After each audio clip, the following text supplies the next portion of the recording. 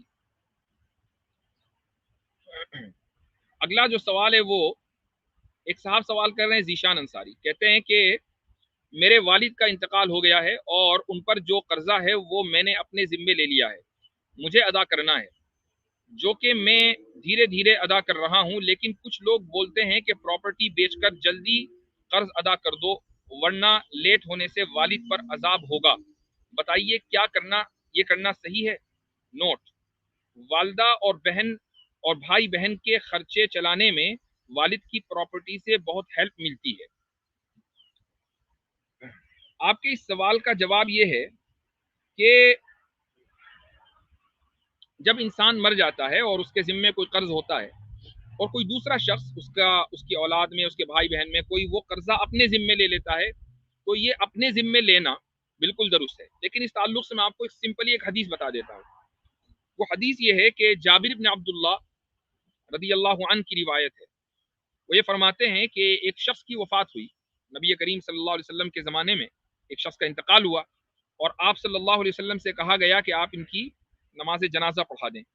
تو آپ چلنے لگے نماز جنازہ پڑھانے کے لیے. راستے میں آپ کی عادت تھی کہ آپ یہ پوچھتے تھے کہ جس کا انتقال ہوا ہے کیا اس نے کوئی قرضہ اس کے اوپر ہے، اگر قرضہ ہے تو اس قرضے کی ادائیگی کا کوئی انتظام ہے یا نہیں. تو آپ نے حسب عادت پوچھا کہ یہ جو آدمی جس کا نماز جنازہ جس کی پڑھانے ہم جا رہے ہیں تو کیا ان کے اوپر کوئی قرضہ ہے؟ تو کسی نے کہا کہ جی 2 دینار قرضہ ہے اور قرضہ ادا کرنے کے لیے کوئی مال دولت انہوں نے نہیں چھوڑی ہے. تو نبی کریم صلی اللہ علیہ وسلم نے فرمایا کہ بھئی ٹھیک ہے، پھر تم نماز جنازہ پڑھ لو، میں نماز جنازہ نہیں پڑھوں گا.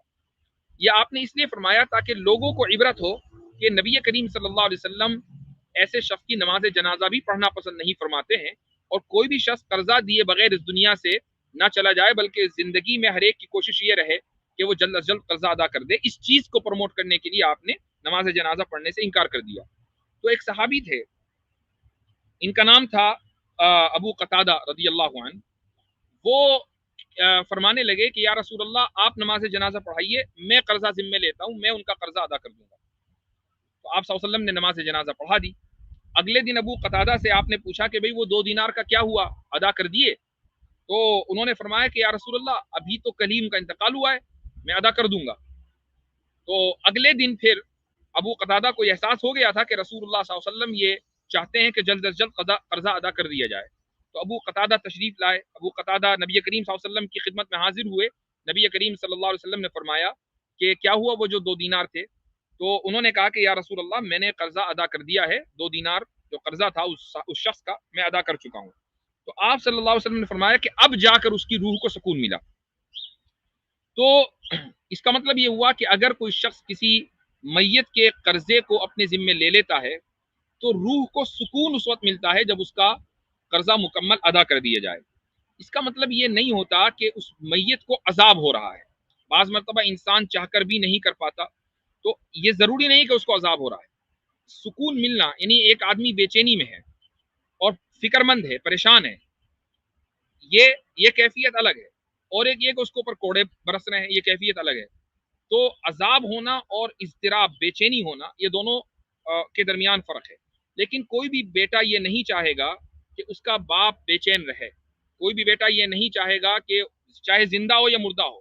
تو اس لیے کوشش یہی کرنی چاہیے کہ جتنا جلد از جلد آپ اپنے والد کا قرضہ ادا کر سکیں کر دیں. اور اس کا ایک طریقہ یہ ہو سکتا ہے کہ آپ قرض خواہوں سے، یعنی جن سے قرض لے رکھا ہے، ان سے آپ بات کریں اور ان سے یہ کہیں کہ ان سے وقت لے لیں، ان سے مہلت لے لیں. یہ اس کا ایک آسان طریقہ ہو سکتا ہے. لیکن سب سے بہتر یہی طریقہ ہے کہ آپ جلد از جلد ان کا قرضہ ادا کر دیں اور کسی بھی طریقے سے کریں. ایک آسان صورت یہ بھی ہے کہ آپ کسی دوسرے آدمی سے اپنے نام پر آپ قرضہ لیں اور اپنے والد کا قرضہ ادا کر دیں.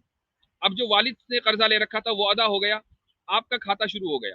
اب آپ آہستہ آہستہ وہ قرضہ ادا کرتے رہیں، اس میں کوئی حرج نہیں ہے. آپ کے والد کا ذمہ بری ہو گیا، جو پراپرٹی ہے اس کو بیچنے کی کوئی ضرورت نہیں ہے. اچھا،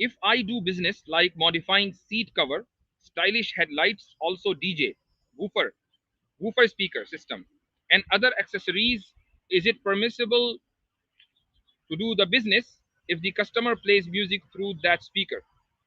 Will it be sin? Will I be sinned for that?